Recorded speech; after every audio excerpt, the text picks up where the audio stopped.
আসসালামু আলাইকুম। আমি সজীব ওয়াজেদ জয় বলছি। অনেকদিন পর আপনাদের সামনে সরাসরি কথা বলছি। প্রথমে আমার আপনাদের প্রতি কিছু প্রশ্ন আছে। আজকে কি আপনারা ভালো আছেন? আজকে কি আপনারা বাংলাদেশে নিরাপদ আছেন? আজকে কি স্বাধীন আছেন? আজকে কি এই অবৈধ সরকারের বিরুদ্ধে আপনারা মুখ খুলে কথা বলার সাহস পান?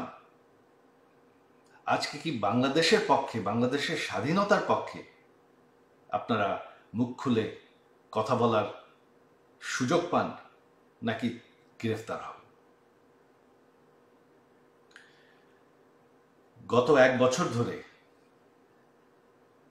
এই অবৈধ অনির্বাচিত রাজাকারদের সরকার অবৈধভাবে ক্ষমতা দখল করে আছে।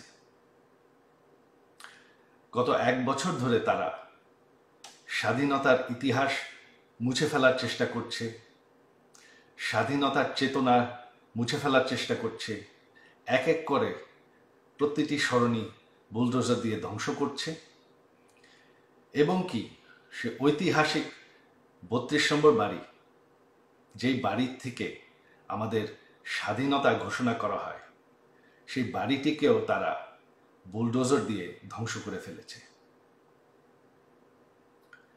আজ সেই জামাতি রাজাকাররা দাবি করছে যে আমাদের সংবিধান বদলাতে হবে।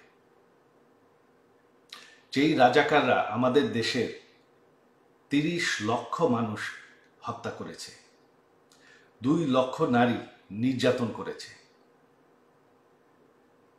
আজকে তারা বাংলাদেশকে ফেরত পাকিস্তান বানাতে চায়। আপনারা কি সেটা চান?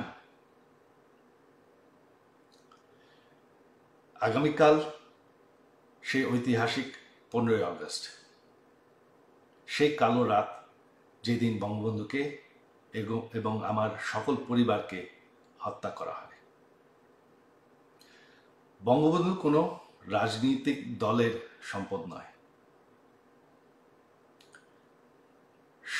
সকল বাঙালির কাছে আমার আহ্বান যে আপনারা যদি স্বাধীনতার চেতনায় বিশ্বাস করেন, আগামীকাল সেই ঐতিহাসিক 32 নম্বর বাড়িতে গিয়ে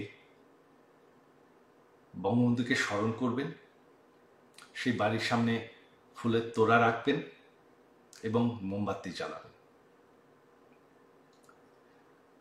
বাঙালির মাটির থেকে স্বাধীনতার চেতনা মুছে ফেলা যায় না। স্বাধীনতার ইতিহাস মানুষের মনের থেকে মুছে ফেলা যায় না। আর বঙ্গবন্ধুকে বাংলাদেশের মানুষের মনের থেকে মুছে ফেলা যায় না। 32 নম্বর একটি বাড়িটি আর নেই, তবে সেই 32 নম্বর ধানমন্ডি ঠিকানাটি এখনো আছে, সেই মাটিটি এখনো আছে। আর মাটি কোনোদিন মুছে ফেলা যায় না, চেতনা কোনোদিন মুছে ফেলা যায় না। আর আমার বিশ্বাস আপনারা বঙ্গবন্ধুকে ভুলেন নাই। তো এটাই আমার আহ্বান, আপনারা একটু সাহস করে যাবেন। এখন আর ভয় পাওয়ার কিছু নাই। এই অবৈধ সরকারের, এই রাজাকারদের সরকারের সময় শেষ হয়ে এসেছে। বাংলাদেশের মাটির থেকে কোনোদিন 71-এর ইতিহাস মুছে ফেলা যাবে না, বঙ্গবন্ধুকে মুছে ফেলা যাবে না। জয় বাংলা।